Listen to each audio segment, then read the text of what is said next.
January 30th, 1933. Berlin. Asterisk, asterisk. The torches burned against the night sky, thousands of them, snaking through the Brandenburg Gate in a river of flame. The air smelled of pine pitch and winter smoke. In the windows above Wilhelmstrasse, Adolf Hitler stood watching the procession, his procession, as the SA columns marched below, their boots striking the cobblestones in perfect rhythm. The sound echoed off the old Prussian buildings like a heartbeat, steady and inevitable. He had been appointed Chancellor that afternoon. In his mind, this was not merely a political victory. This was destiny made manifest, the beginning of a 1,000-year Reich that would reshape the world according to his vision. He did not know, could not know, that in this moment of triumph, the seed of his greatest mistake had already been planted. The decision would not come all at once. It would unfold across a decade, through a series of choices that seemed logical within the distorted reality Hitler had constructed for himself. But there was one decision, one fundamental miscalculation that would eclipse all others, that would transform certain victory into catastrophic defeat. It was not the invasion of Poland, though that triggered the war. It was not the assault on the Soviet Union, though that bled Germany white. The greatest mistake was something more profound, more total: Hitler's absolute failure to understand the industrial, economic, and moral power of the United States, and his catastrophic decision to declare war on America on December 11, 1941, 4 days after Pearl Harbor, when no treaty obligated him to do so, when Germany had everything to gain from American neutrality and everything to lose from American entry. This was the decision that lost the war. The world Hitler imagined. To understand the magnitude of this error, one must first understand what Adolf Hitler believed about America. His views were not merely ignorant, they were delusional, shaped by a toxic mixture of Nazi racial ideology, personal prejudice, and catastrophic intelligence failures. In Hitler's mind, the United States was not a serious power. It was a mongrel nation, corrupted by what he called racial mixing, weakened by democracy, and controlled by Jewish interests. He saw America as a country of gangsters and materialism, lacking the martial spirit of Germany, incapable of producing warriors, only capable of producing automobiles and movies. In his conversations at the Berghof, recorded by his adjutants, Hitler repeatedly dismissed American military potential. He spoke with contempt about American soldiers, claiming they were undisciplined, soft, and cowardly. He believed that a nation built on immigration and democratic values could never match the ideological purity and fighting spirit of the German soldier. Americans, he told his staff in 1940, are good at making razor blades. He meant it as an insult. He could not grasp that industrial capacity, the ability to make razor blades, tanks, ships, and aircraft by the million, was the very foundation of modern war. His understanding of American industry was hopelessly outdated, frozen in the era of World War I. He knew that America had contributed to Germany's defeat in 1918, but he attributed this to fresh manpower arriving late in the conflict, not to industrial might. He did not comprehend what had happened in the 2 decades since. While Germany had struggled through the Weimar years and early rearmament, America had created the largest, most efficient industrial economy in human history. By 1941, the United States produced more steel than Germany, Britain, and the Soviet Union combined. American factories operated with a level of standardization, mechanization, and efficiency that German industry, still partly dependent on skilled craftsmen and custom production, could not match. Hitler's economic advisors knew this. The intelligence reports were clear. But Hitler dismissed them. He did not want data that contradicted his worldview. In the Nazi system, ideology trumped reality. If the racial theory said America was weak, then America must be weak, regardless of production statistics. This willful blindness would prove fatal. The strategic situation, December 1941. By December 1941, Germany appeared to be winning the war. Wehrmacht forces stood at the gates of Moscow. The Soviet Union seemed on the verge of collapse. Britain was isolated, battered by the Blitz, dependent on convoys that German U-boats were ravaging in the Atlantic. North Africa was contested but manageable. Japan, Germany's Axis partner, had just launched a devastating surprise attack on Pearl Harbor, crippling the American Pacific Fleet. The global situation seemed to favor the Axis powers. In this context, Hitler had a choice. Japan had not consulted Germany before attacking Pearl Harbor. The strike came as a surprise to Berlin. The Tripartite Pact of 1940 bound Germany to support Japan only if Japan were attacked, not if Japan initiated hostilities. Legally, diplomatically, and strategically, Hitler had no obligation to declare war on the United States. He could have remained silent, let Japan and America fight in the Pacific, and continued concentrating German power against the Soviet Union and Britain. American public opinion in December 1941 was focused entirely on Japan. There was shock and rage about Pearl Harbor, but little appetite for war in Europe. President Roosevelt, who privately wanted to confront Germany, faced a political problem: how to bring America into the European war when the American people wanted revenge on Japan. Hitler solved Roosevelt's problem for him. On December 11, 1941, without consultation with his military staff, without serious analysis of the consequences, Hitler went before the Reichstag and declared war on the United States. His speech was filled with the usual vitriol against Roosevelt, against Jews, against democracy. He framed the decision as inevitable, claiming America was already effectively at war with Germany through Lend-Lease support to Britain. But this was rationalization. The truth was simpler and more damning. Hitler declared war on America because his ideology demanded it, because he held America in contempt, and because he believed Germany would win regardless. The declaration was greeted with applause in the Reichstag. The Nazi leadership saw it as a bold, decisive move. But in the military headquarters, among the generals who understood logistics and production, there was quiet horror. Grand Admiral Erich Raeder, commander of the Kriegsmarine, had warned Hitler for years that Germany could not win a war against America's industrial base. General George Thomas, head of the War Economy and Armaments Office, had provided detailed reports showing that American production capacity was 10 times Germany's. These warnings were ignored. In Washington, Roosevelt's cabinet received the news with barely concealed relief. Hitler had given America a reason to fight in Europe without political cost. The next day, December 12th, Congress declared war on Germany with near unanimity. The mistake was complete. What Hitler expected? Hitler expected that declaring war on America would change nothing. He believed the United States would focus on Japan, that American forces would be tied down in the Pacific, and that even if some troops came to Europe, they would arrive slowly in small numbers, poorly equipped and trained. He expected that German U-boats would sink American troop ships in the Atlantic, that the Wehrmacht would finish off the Soviet Union before American power could be brought to bear, and that Britain, without hope of American ground forces, would eventually negotiate peace. He expected a repeat of World War I, a slow mobilization, limited impact, too little too late. He was wrong on every count. What actually happened? What Hitler had unleashed was not an army. It was an industrial avalanche. Within weeks of the declaration, American factories began conversion to war production on a scale unprecedented in history. Roosevelt had already established the framework with the Victory Program in 1940 and the arsenal of democracy initiatives. Now, with war declared, all restraints vanished. The American economy, which had struggled through the Depression, suddenly found its purpose. Automobile plants stopped making cars and started making tanks.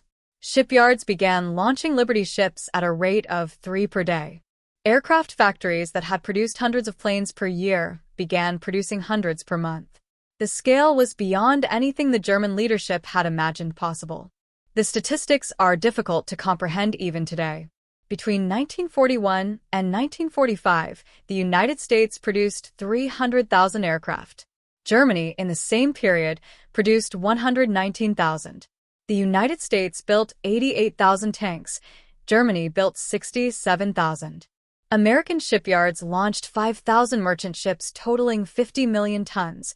Germany's entire merchant marine in 1939 had been 4 million tons.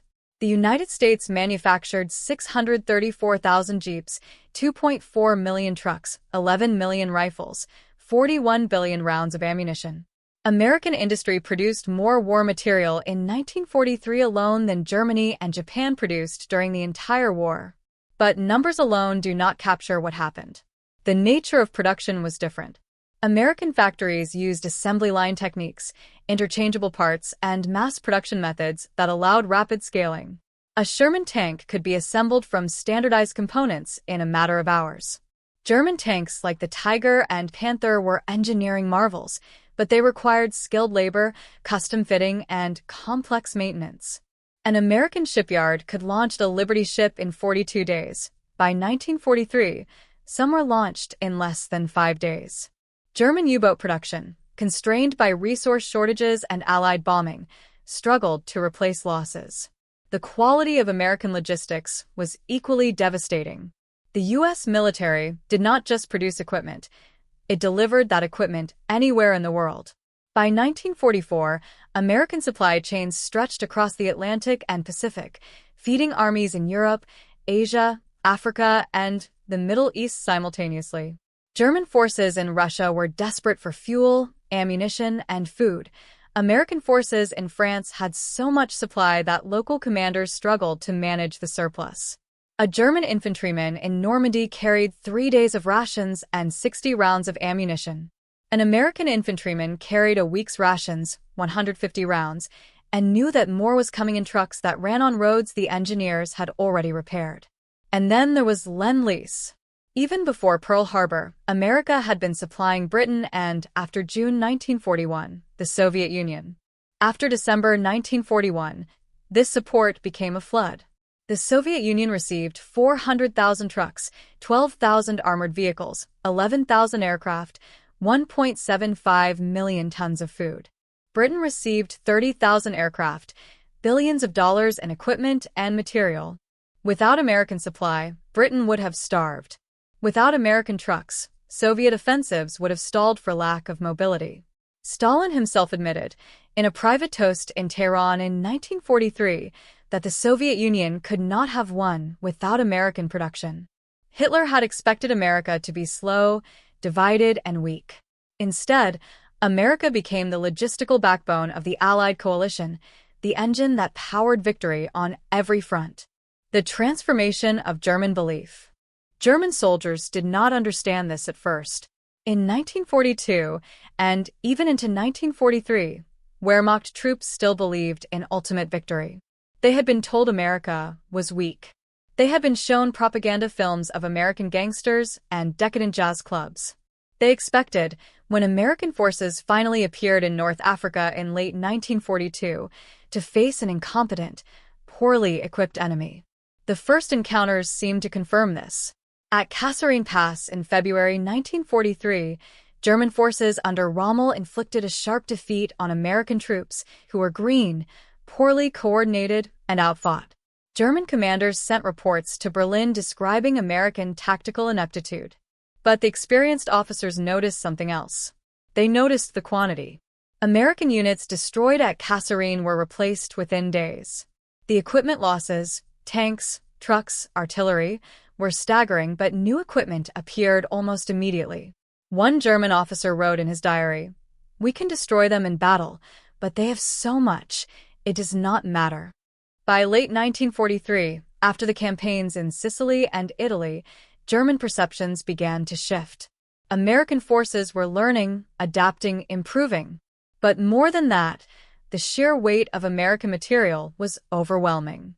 German soldiers in Italy faced constant artillery bombardment, air superiority that made daylight movement suicidal, and an enemy that never seemed to run out of ammunition.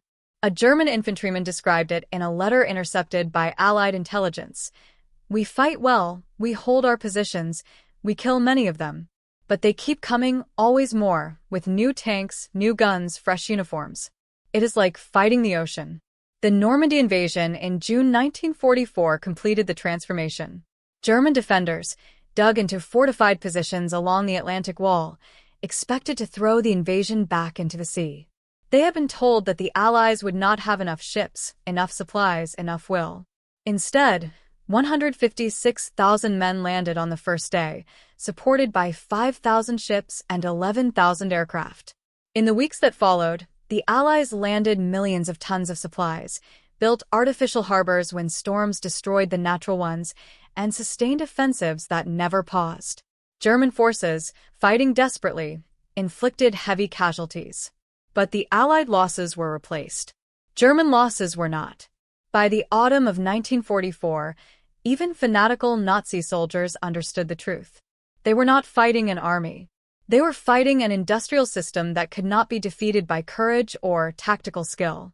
In the Ardennes, during Hitler's last desperate offensive in December 1944, German panzer crews watched in disbelief as destroyed American tanks were replaced overnight, as gasoline-starved German vehicles sat immobile while American trucks rolled endlessly past on roads the Germans could not interdict. One captured German officer told his interrogators, "You are not soldiers. You are mechanics with endless tools." There was a particular symbol that came to haunt German soldiers: the sea ration. American troops carried individual rations in small cans: meat, vegetables, crackers, candy, cigarettes, instant coffee. To German soldiers, starving on thin soup and black bread, these rations were evidence of something beyond comprehension. The Americans had so much that they packaged meals for individual soldiers, complete with luxuries like chocolate and tobacco. German soldiers who overran American positions did not take weapons first, they took food. They opened the sea rations with shaking hands and ate in silence. Some wept. The taste of processed beef stew, the texture of white bread crackers, the sweetness of a chocolate bar. These were not just foods. They were proof of abundance, so vast it mocked German sacrifice. One German prisoner, captured in the Ruhr in 1945, told his captors, "We knew we had lost when we saw what you threw away." The economic reality behind the mistake. Hitler's declaration of war on America was not just a military blunder, it was an economic death sentence. Germany's economy, even at peak mobilization, could not sustain a war against the combined industrial power of America, Britain, and the Soviet Union. The numbers were stark. In 1943, at the height of German production, the Reich produced 25,000 aircraft. In the same year, the United States produced 86,000. Germany's entire steel output was 30 million tons per year. America's was 80 million. Germany was dependent on synthetic fuel made from coal, a costly, inefficient process. America had oil reserves in Texas and California that seemed limitless. The Allied strategic bombing campaign, which began in earnest after 1942, was made possible by American production. The B-17 Flying Fortress and B-24 Liberator bombers, produced by the thousands, pounded German industry day and night. British bombers flew at night. American bombers flew during the day. German cities burned. Factories were destroyed. But the critical impact was not just physical destruction, it was the diversion of resources. Germany was forced to dedicate enormous resources to air defense. Anti-aircraft guns that could have been used on the Eastern Front, fighters that consumed fuel and pilots, labor diverted to repairing damage. By 1944, more than half of German artillery production was anti-aircraft guns. The Luftwaffe, once the pride of the Wehrmacht, was bled white defending the Reich, losing experienced pilots faster than training schools could replace them. And the source of this pressure was American industrial power, made manifest in aluminum and steel, in high-octane fuel and precision instruments, in the tens of thousands of young men who climbed into bombers over England and flew into the flak-filled skies over Germany, again and again, until the defenses broke. The moral dimension. There was another aspect to Hitler's miscalculation, one that went beyond factories and production lines. Hitler believed that democracy was weakness, that a pluralistic society could not sustain sacrifice, that Americans were too comfortable, too individualistic, too divided to endure a long war. He thought that after initial defeats, after casualties mounted, American public opinion would fracture, that Roosevelt would face political pressure to negotiate, that the diverse, argumentative American democracy would lose its will. He could not have been more wrong. The attack on Pearl Harbor and Hitler's subsequent declaration of war unified America in a way that no domestic political effort could have achieved. Isolationists who had opposed involvement in European affairs volunteered for military service. Factories that had resisted conversion to war production now competed to exceed quotas. The American public, far from fracturing under pressure, accepted rationing, bought war bonds, endured the loss of sons and brothers with a grim determination. Democracy, it turned out, was not weakness. When a democratic people decided that a war was just, they fought with a moral conviction that totalitarian propaganda could not match. German soldiers, indoctrinated to believe in the supremacy of the authoritarian state, encountered American troops who fought not out of fear or fanaticism, but out of a belief in something larger. They were not fighting for a Führer or a racial ideology. They were fighting, as they understood it, for a set of ideas: freedom, democracy, the right of nations to determine their own fate. This was not just propaganda, it was reflected in how American forces conducted themselves. The U.S. military, for all its flaws and failures, operated under rules of law. Courts-martial were held for war crimes. Prisoners were generally treated according to Geneva Conventions. Occupied populations in liberated France, Belgium, and Italy were not enslaved or exterminated. They were fed, often from American supplies. German soldiers, retreating through France in 1944, saw French civilians greet American troops with flowers and wine. They saw collaboration, not with the occupiers but with the liberators. The contrast was impossible to ignore. The Nazi regime had promised that conquered peoples would accept German rule once they understood the superiority of National Socialist order. Instead, everywhere German forces went, they were hated. Everywhere American forces went, they were welcomed. This was not a coincidence. It was the consequence of moral choices, of systems of government, of what each side represented. The final collapse. By early 1945, Germany was dying. The Eastern Front had collapsed after the failure of the Ardennes offensive. Soviet armies were advancing into Germany itself. In the West, American and British forces had crossed the Rhine. German cities were rubble. Refugees clogged the roads. The economy had ceased functioning. Soldiers fought on, some out of loyalty, some out of fear of Soviet retribution, many simply because there was no alternative. But they knew the war was lost. Hitler, in his bunker beneath the Reich Chancellor in Berlin, still issued orders to armies that no longer existed. He blamed the generals, the Wehrmacht, the German people for lacking the will to achieve what his genius had envisioned. He did not blame himself. He did not acknowledge that his decision to declare war on the United States had been the turning point, the moment when victory became impossible. In his final testament, dictated as Soviet shells fell on the chancellery above, he did not mention America except to repeat the old racial conspiracies about Jewish control. He died on April 30th, 1945, having learned nothing. The war in Europe ended 8 days later. Germany surrendered unconditionally.